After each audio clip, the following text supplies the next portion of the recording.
Right to it. Let's get down right to it. You guys will be at the panel tonight? Nope. We have to wait 3 hours in line to get in there. Yeah. We can't make it.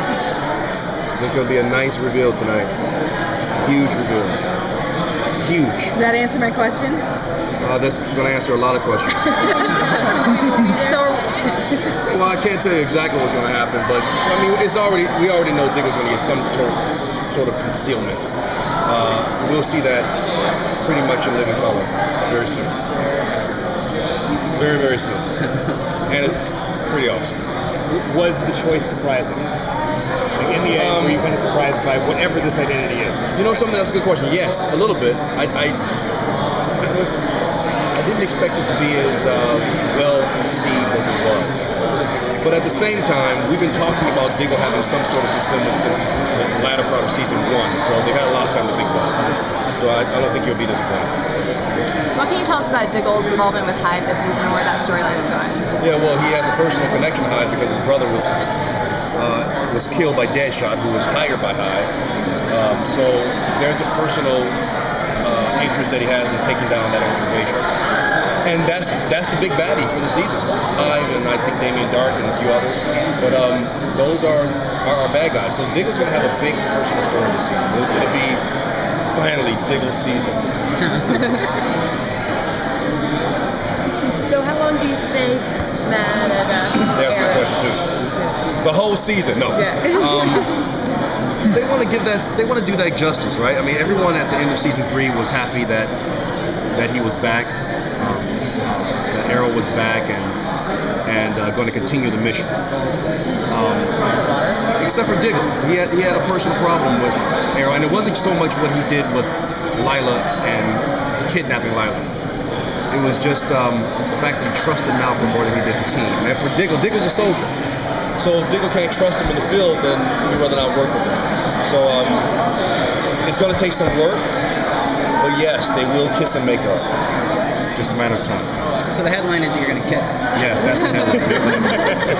Episode 4 will be kissing.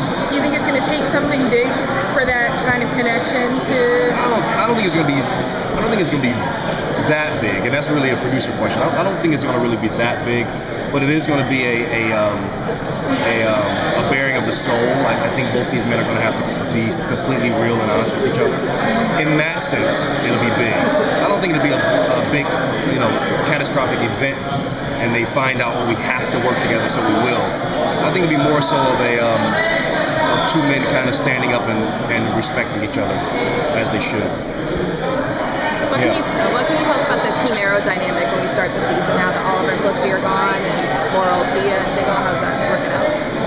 Well, Diggle is the de facto leader of Team Arrow, and he's leading the team with Speedy and the Canary, and they're protecting Starling City, and they're a well-oiled machine.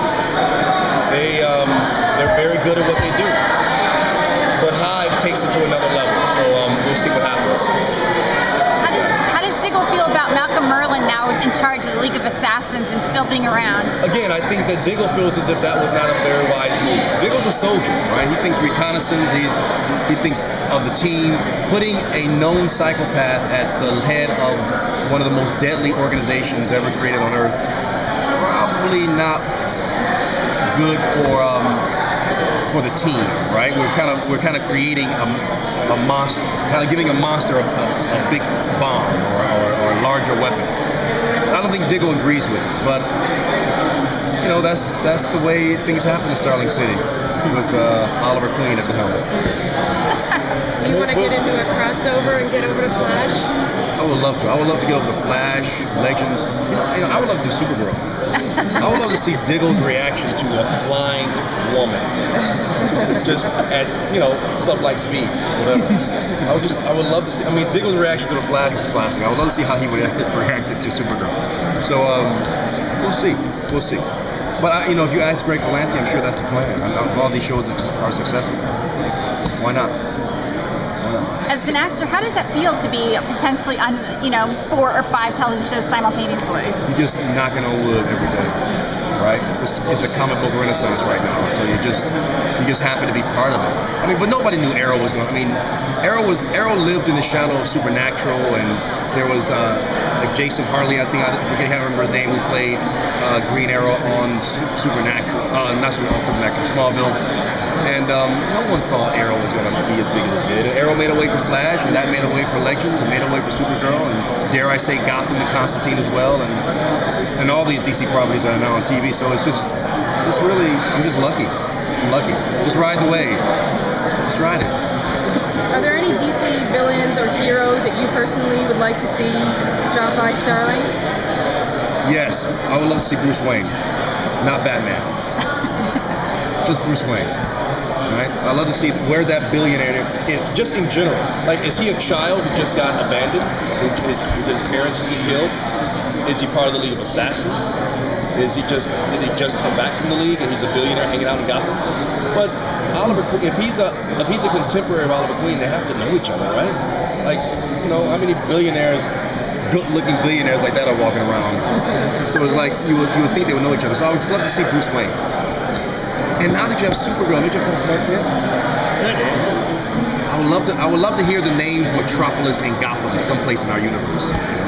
We'll see. Is Argus still a thing that's going on? Yes, and Lila Michaels is going to have a very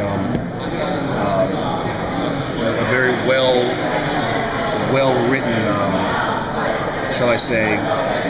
There's going to be some developments between her and Argus that Diggle's not going to agree with. Diggle, obviously, just by association, has become part of Argus through the Suicide Squad. So they're going to get more entrenched in that this season. Lila's going to get more involved, and by association, so will Diggle.